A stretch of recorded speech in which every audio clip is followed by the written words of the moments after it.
तर नमस्कार मंडळी, आपली आवडती मालिका म्हणजेच जुळली गाठ गं ही मालिका आता वेगळ्याच वळणावर येऊन पोहोचलेली आहे. आणि आता असं या मालिकेत आपल्याला पाहायला मिळणार आहे की आता ही सावी नाईक ही आता आपल्याला तिच्या पहिल्या रूपात पाहायला मिळणार आहे. कारण आता सावीला म्हणजे सावीची मेमरी आता आलेली असते. पण आता नक्की आपल्याला पुढील भागात काय पाहायला मिळणार आहे हे आता आपल्याला या भागात पाहायला मिळणार आहे. तर मग आता पुढील भागात असं पाहायला मिळतं का आता सावी ही हॉस्पिटलमधून पळून आलेली असते आणि धैर्य आता सावीला भेटण्यासाठी हॉस्पिटलला जायला लागत असतो. पण आता त्यांची गाठ मात्र आता एका रस्त्यावर होते. आणि आता आपल्याला असं पाहायला मिळेल की म्हणजे आता सावी तर थोडी वेड्यासारखी वागत असते, त्यामुळे आता रस्त्याचा भाग असतो. आणि मग आता धैर्य तिला म्हणतो की तू येऊ नको. पण सावी मात्र फ्रेंडला भेटण्याच्या नादात असते आणि तिला खूप अशी उत्सुकता असते. आणि मग ती आता धैर्याला भेटायला येते. पण आता तिकडं पूर्ण टेम्पो आलेला असतो आणि आता मग धैर्य तो टेम्पो पाहतो. आता मग सावी म्हणजे सावी जिथे उभी असते तिथे टेम्पो सावीला धडकला असता. पण आता धैर्याने तिला ढकलून दिले आणि स्वतःच्या अंगावर आता तो टेम्पो आलेला आहे का आणि त्याने स्वतःचा जीव धोक्यात घालून आता सावीला वाचवलेलं आहे. पण आता त्याचा जीव धोक्यात असतो. आणि आता सावीने हे सगळं पाहिलेलं असतं आणि आता तिची गेलेली मेमरी ही परत येते. कारण तिने जी घटना पहिल्यांदा म्हणजे तिच्या डोळ्याने पाहिली होती तीच आता परत पाहते. त्याच्यामुळे आता तिची मेमरी परत आली होती.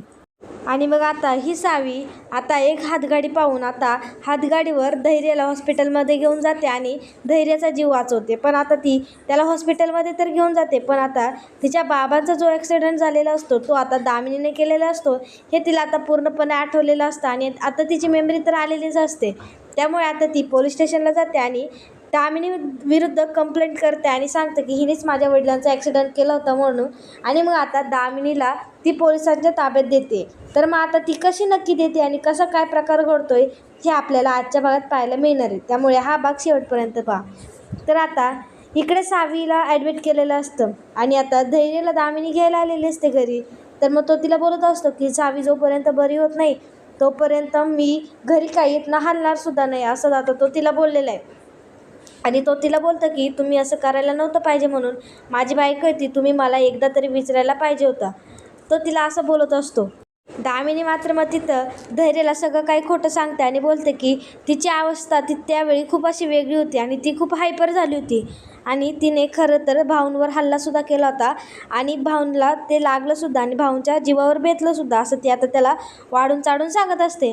आणि मग ती बोलते की तुला जरी आता माझी यात चूक वाटत असली तरी मग मी सावीसाठी शिक्षा भोगायला तयार आहे, असं ती आता त्याला बोललेली. आणि मग ती त्याला बोलते की तुला असं वाटत असेल तुला म्हणजे तिची मला काळजी नाही, माझं तिच्यावर प्रेम नाही वगैरे, मला तिच्याबद्दल काहीच वाटत नाही, पण असं काही नाहीच आहे. मलासुद्धा सावीची काळजी वाटते, मलासुद्धा सावीची अशी अवस्था बघवत नाही आहे, पण आपल्याकडे दुसरा पर्याय नाही, असं ती आता म्हणजे दामिनी आता धैर्याला बोलत आहे.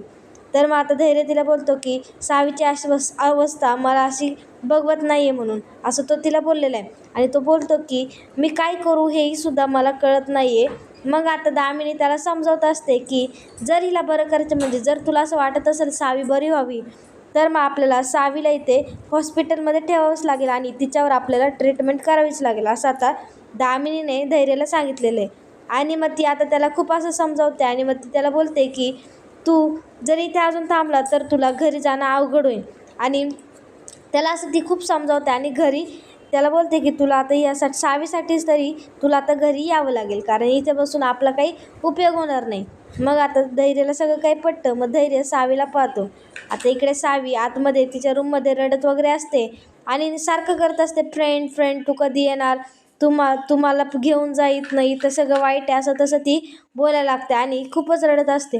आता मग धैर्य हे सगळं पाहतो आणि त्याला असं खूप वाईट वाटतं. तो तिला बोलतो की सावी तुला मी इथनं लवकरच घेऊन जाईन. आणि लगेच दामिनी मागणं येते आणि दामिनी त्याला बोलते की निघूया म्हणून, जितका वेळ तू इथे थांबशील तितकं तुला म्हणजे तुझ्यासाठी अवघड होईल तुझं इथनं निघून.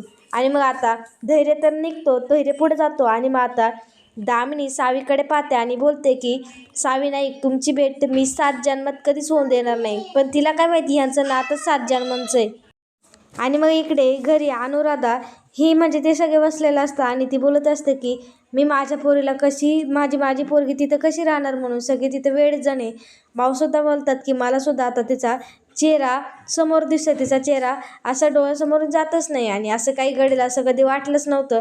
आणि ते रडायला लागतात. तेव्हा मग दीपा येते आणि दीपा अनुराधाला बोलते की तुम्ही तिच्या आई आहात, तुम्ही असं कसं तुमच्या स्वतःच्या मुलीला वेड्यांच्या हॉस्पिटलमध्ये ठेवून आला. आणि मग आता अनुराधाला जरा वाईट वाटतं. ती देवासमोर जाते आणि ती आता दिव्यावर हात ठेवते आणि बोलते की जोपर्यंत माझी मुलगी बरी होत नाही आणि ती जोपर्यंत घरी येत नाही तोपर्यंत मी काय हात काढणार नाही. तर मग आता केतन तिथं असतो. केतन तिला कसा तरी बोलतो आणि तो हात काढून घेतो. आणि मग आता ती स्वतःलाच खूप अशी शिक्षा करून घेते आणि देवाला बोलते जोपर्यंत माझी मुलगी येत नाही तोपर्यंत मी काहीतरी करणार म्हणून. आणि देवाला बोलते की माझ्या मुलीचं मीच माझ्या मुलीच्या आयुष्याचं वाटोळं करणं हेच माझ्यासाठी का दिलं आणि हे पाप तुम्हालाच का दिलं, असं ती बोलत असते. आणि बोलते की मला खूप मोठी शिक्षा कर कारण मी त्याच लायकीची, असं तसं ती बोलत असते. भाऊ तिला समजून सांगतात. आणि मग इकडे अनुराधा बोलते की मला काहीच कळत नाही आहे, तिने अचानक असं काय केलं आणि अचानक असं काय झालं होतं की ती अशी वागली म्हणून. आणि भाऊ मग बोलतात की नक्की काय घडलं होतं त्या दिवशी काय माहिती आणि ही कोणाचं काय ऐकत नाही आहे आणि नक्की काय झालं आहे ह्याचा शोध आपल्याला घ्यावाच लागेल, असं ते आता बोललेले असतात. आणि इकडे धैर्य वगैरे सगळे घरी आलेले असतात. धैर्य त्याच्या रूमच्या बाहेरच उभा असतो आणि तो आता बोलतो की सावी तुझ्याशिवाय आज जाणंसुद्धा माझ्यासाठी कठीण आहे, तुला रूममध्ये गेल्यानंतर पाहण्याची सवय आणि आता तू रूममध्ये नसणार, असं ते तिथे बोललेला असतो. आणि धैर्य आता रूममध्ये जातो आणि रूममध्ये पाहतो तर काही सगळी खोली रिकामीच असते, सगळी रूम रिकामी असते. कारण सगळ्या रूममध्ये तर आता सावीची खेळणी वगैरे पसरलेली होती पण आता काहीच नसतं. आणि आता दामिनीने सगळी खोली साफ केलेली असते आणि सगळी खेळणी तिची बॉक्समध्ये भरून टाकलेली असते बाहेर. तर मग आता तो बोलतो की ही रूम रिकामी कोणी केली, सगळं कुठं ठेवलं म्हणून. आणि तो मोठ्याने आई आई बोलतो तर तेवढ्यात दामिनी आणि इरा तिथे आलेली असते. आता इरा बोलते आता धैर्य हा खूप चिडणार म्हणून खूप रागवणार. मग आता तो धैर्य तिला बोलतो की हे सगळं कोणी केलं, रूम खाली कोणी केली. आणि तिला सावीला घरातनं जाऊन 12 तास नाही झाले तर तुम्ही सगळ्यांनी तिचं तर अस्तित्वच मिटवलं, असं तो तिला बोलत असतो. त्यामुळे ती मग बोलते हे सगळं मीच केले म्हणून. तर मग हा बोलतो की का म्हणून. तर मग आता इकडे ती आता समजवत असते की म्हणजे ती तिचं म्हणणं पटवून देते तिला. आता सावीचं खूप काय वाटतं असं ती आता धैर्याला दाखवून देते. तर धैर्याला बोलते की अरे मी हे सगळं का केलं, कारण आता सावी आपल्या घरी बरी होऊनच येणार, त्यामुळे हे काय पहिलं असं तिला दाखवायला नको आणि पहिलं तिला काही आठवायला नको, असं ती आता बोललेली. आणि मग आता हे असं धैर्याला सुद्धा तो मान्य करतो आणि त्याला सुद्धा ते सगळं समजतं. तो आता समजून घेतो कारण आता ही खोटं बोललेली असते पण रेटून बोललेली असते, त्यामुळे ह्याला सगळं खरं खरं वाटत असतं पण ते काही खरं तर नसतं. त्यामुळे आता मग ती त्याला बोलते की तुला सुद्धा असं वाटत असेल ना मी हे सगळं केलं आहे, मला तिचा राग आहे, पण तसं काही नाही, मला तिच्याबद्दल प्रेम पण आहे, तू माझ्यावर असं मगाशी रागवायला नव्हतं पाहिजे. त्यामुळे असं ती त्याला बोलते. आणि मग धैर्य बोलतं की माझं पण चुकलं, मी तुझ्यावर असं रागवायला नव्हतं पाहिजे. आणि मग त्या रूममधनं निघतो आणि बाहेर जातो. तर मग इरा तिला बोलते की वा खूपच छान डाव खेळला आत्या तुम्ही. आता ती बोलते म्हणजे ते आता सगळे त्यांचं त्रिकुट असं बसलेलं असतं. आणि मग आता भास्कर बोलतो की तिला तर आपण हॉस्पिटलमध्ये ठेवले पण हा धैर्य हॉस्पिटलला भेटण्यासाठी जाणार नाही, ह्यात नाही म्हणजे त्याचं काय पर्याय आहे आपल्याकडे. तर मग आता ती बोलते की धैर्य आता कसं जाणार नाही हे माझं मी बघेन आणि धैर्याला सावीपासून लांब ठेवावं लागेल. आणि मग आता ही डॉक्टरांना कॉल करत असते कारण आता ती धैर्य परत मिळण्यासाठी ती आता काही करू शकते. आणि मग त्यांचं म्हणणं बरोबर असतं की हॉस्पिटलमध्ये जर परत धैर्य गेला तर मग काय करायचं. तर मग आता इकडे दामिनी आता डॉक्टरांना फोन करते आणि मग इथे सावी बोलत असते friend friend friend friend friend. आता ही डॉक्टरांना असं काही सांगते की आमच्या पेशंटचं काय हाल हवालं. तर मग आता डॉक्टर बोलतात की सावी करते सारखं फ्रेंड फ्रेंड फ्रेंड, मला घेऊन जा, मला इथे राहायचं नाही आहे, मला फ्रेंडला पाहायचं आहे, असं तसं बोलत असतात. आता डॉक्टर तिला सगळं सांगतात कारण डॉक्टर तर तिला मिळालेच असतात. आणि मग आता डॉक्टरांना ती सांगते की आमच्या फ्रेंडसोबत म्हणजे आमच्या पेशंटसोबत काहीतरी घडवा म्हणून. तर डॉक्टरांना काही कळत नाही काय करायचं तर ते तिला विचारतात. मग ती बोलते की शॉक द्या वगैरे, आमचा पेशंट घरी नाही आला पाहिजे, असं ती आता सगळ्यांना सांगते. आणि मग आता ती नाटक करते की सावी पळून गेली, सावीने दुसऱ्या पेशंटवर हल्ला केला, असं झालं तसं झालं. आता ती बोलत असते. डॉक्टर घाबरतात की हे अचानक असं का बोलतात म्हणून आणि डॉक्टर तिला विचारतात सुद्धा तुम्ही असं का बोलतायत म्हणून. तर मग आता तेवढ्यात ती सांगते की असंच बोलायचं म्हणून. आणि तेवढ्यात आता तिथे धैर्य येतो, त्याच्यामुळे ती लवकर फोन ठेवून देते. आणि मग आता सगळ्यांना असं वाटतं की धैर्याने काही हे सगळं ऐकवलं का.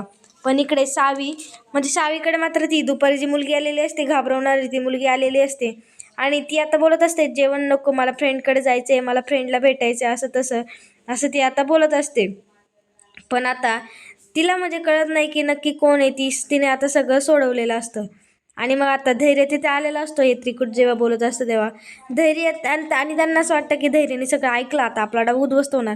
पण तसं काही झालेलं नसतो. तो आता बोलायला आला असतो की तो डॉक्टरांबद्दल बोलायला आलेला असतो. तो बोलतो की आपण सावीची ट्रीटमेंट जरा दुसरीकडे करूया म्हणून, कारण मला तिथली परिस्थिती काय बरोबर वाटत नाही. आता मग ही दामिनी सुद्धा तयार होते की आपण दुसरीकडे करूया म्हणून. तर मग आता इकडे सावीला वाटलेलं असतं फ्रेंड आला, पण आता तिथे फ्रेंड आलेला नसतो. तिथे ती घाबरवणारी मुलगी, वेडी मुलगी आलेली असते. आणि ती आता तिला घाबरत असते की आपण झाडावर चढायचं, आंबा वगैरे खायचा, असं करायचं तसं करायचं. तर मग सावी रडत असते. सावी बोलते फ्रेंड फ्रेंड फ्रेंड, माझा फ्रेंड येणार आहे, असं तसं बोलत असते तिला. मग ती वेडी मुलगी बोलते की इथं कोणी नाही येणार म्हणून. एकदा की सोडून गेले तर कोणी घ्यायला येत नाही, कोणी बघायला पण येत नाही. हे वाक्य ती वेडी असून ती खरं बोललेली असते, कारण कोणी सोडून गेलेलं तर कोणी येत नाही म्हणून. पण आता सावी तिला बोलते की जा तू, माझा फ्रेंड येणार आहे. आणि मग सावीला राग येतो आणि सावी तिला डोक्यात मारते. आणि आता ती म्हणजे ती मुलगी खाली पडते. आणि मग सावी फ्रेंड फ्रेंड करून तिथनं पळून जाते. हिच्या डोक्याला तर मार लागलेला असतो. त्यामुळे आता सगळ्यांना कळतं की या सावीने त्या त्या मुलीला मारलेलं असतं. त्यामुळे आता सावीला सगळेजण पकडतात. तिथे डॉक्टर येतात. डॉक्टर सावीला शांत करायला पाहतात, पण ती काही शांत होत नाही. ती सगळ्यांनाच बोलतात मी मारेन तुम्हाला, असं करेन तसं करेन. आणि मग ते सगळेजण तिला पकडतात. डॉक्टर बोलतात की तुम्ही का पकडले म्हणून हिला, सोडा हिला. तर मग आता ते सगळे त्यांना सांगतात की हिने आपल्या त्या मुलीला मारले म्हणून, आणि तिला असा तिचा डोक्याला मार लागला, तिच्या डोक्यातून रक्त वगैरे येते, असं आता त्यांना डॉक्टरांना सांगतात. आता काय डॉक्टरांना तेच हवं होतं, हेच पाहिजे होतं डॉक्टरांना. त्यामुळे मग डॉक्टर बोलतात की हिला पकडून न्या, तिथे ॲडमिट करा आणि आता हिला शॉक द्यायला तर रेडी राहा. आणि मग आता ते तिला पकडून येतात आणि आता हिला शॉक द्यायला तयार होतात. तर मग आता हिला पकडून नेलेलं असतं आणि डॉक्टरांना इकडे धैर्य कॉल करत असतो, पण धैर्याचा काही कॉल लागत नाही. तर आता हिला नेलेलं असतं आणि आता हिला शॉकसाठी थांबवलेलं असतं आणि तिला आता बांधून वगैरे घेतलेलं असतं आणि आता तिला शॉक देणार असतात. पण तेवढ्यात आता सावी पळून सुटते. आणि आता आपल्याला पुढे भागात असं पाहायला मिळालेलं असतं की आता सावी तर हॉस्पिटलमधून पळून आलेली आहे, पण आता तिला बघण्यासाठी धैर्य आलेला असतो. आणि त्यांची भेट ही निम्म्या रस्त्यात होते. आणि निम्म्या रस्त्यात होते, धैर्य सावीला पाहतो. तो सावीला बोलतो की सावी मी आले म्हणून तुला इथनं मी घेऊन जाणार. आणि आता सावी पुढे रस्त्यावर येत असते. धैर्य तिला बोलतो की नको येऊ म्हणून, इथे गाड्या वगैरे येत ते. पण सावी मात्र त्याच्यासोबत बोलण्याच्या नादात, त्याच्या भेटण्याच्या नादात, म्हणजे तिला कशी खूप उत्सुकता लागलेली असते की मी कधीच फ्रेंडला भेटते, कधी त्याच्याशी बोलते, असं तसं. त्यामुळे ती तिच्या भानातच असते. आणि आता ती यायला म्हणजे त्या धैर्याकडे यायला पाहते. पण आता तिकडे एक टॅम्पो येतो आणि तो म्हणजे सावीला उडवणारच असतो. तेवढ्यात आता धैर्य सावीचा जीव वाचवण्यासाठी पळत जातो आणि तो सावीला ढकलतो. पण मात्र धैर्य त्या गाडीची धैर्याला टक्कर लागते आणि धैर्य आता म्हणजे धैर्याचा तिथे थोडक्यात ॲक्सिडेंट होतो सावीला वाचवण्याच्या नादात.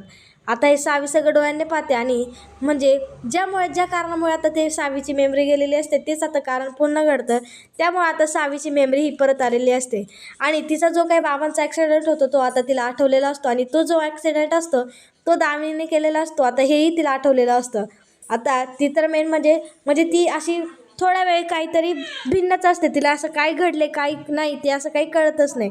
त्यामुळे मग आता ती धैर्याला वाचवण्यासाठी आता ती धैर्याला हातगाडीवरनं हॉस्पिटलमध्ये नेते आणि धैर्यावर उपचार चालू होतात तिकडे हॉस्पिटलमध्ये गेल्यानंतर. आणि नंतर तिला आठवलेलं असतं की आपल्या बाबांचा ॲक्सिडेंट हा दामिनीने केलेला असतो. त्यामुळे आता ती पोलीस स्टेशनमध्ये जाते आणि तिच्यावर केस करते की हिनेच माझ्या बाबांचा ॲक्सिडेंट वगैरे केलेला आहे. त्यामुळे आता पोलीस लगेच लिहून वगैरे घेतात आणि मग इकडे पोलीस लगेच दामिनीला पकडायला येतात. आणि तिचं कारण काय असतं तर तिने सावीच्या बाबांचा ॲक्सिडेंट केलेला असतो. आता हे सगळ्यांना कळतं आणि मग आता दामिनीला सुद्धा अटक झाली. आणि आता दामिनीला सावी हा बरोबर धडा शिकवणार, कारण आता सावीची मेमरी परत आलेली आहे. आणि आता सावी आणि धैर्याला ही आता दामिनी वेगळं करू शकणार नाही, कारण आता दामिनीच जेलमध्ये. आणि आता ही इरासुद्धा काही करू शकणार नाही, किंवा हे त्रिकुटच आता सावी आणि धैर्याला कधीच वेगळं करू शकणार नाही. पण तरीसुद्धा हे त्रिकुट सावी आणि धैर्याला वेगळं करण्यासाठी काय काय करतं हे आता आपल्याला पुढच्या भागात पाहायला मिळणार आहे. आणि नक्की पुढे अजून नक्की काय काय होतं हे सुद्धा आपल्याला पुढच्या भागात पाहायला मिळणार आहे. त्यामुळे पुढचा भाग पाहायला विसरू नका आणि आपल्या चॅनलला नक्कीच सबस्क्राईब करा.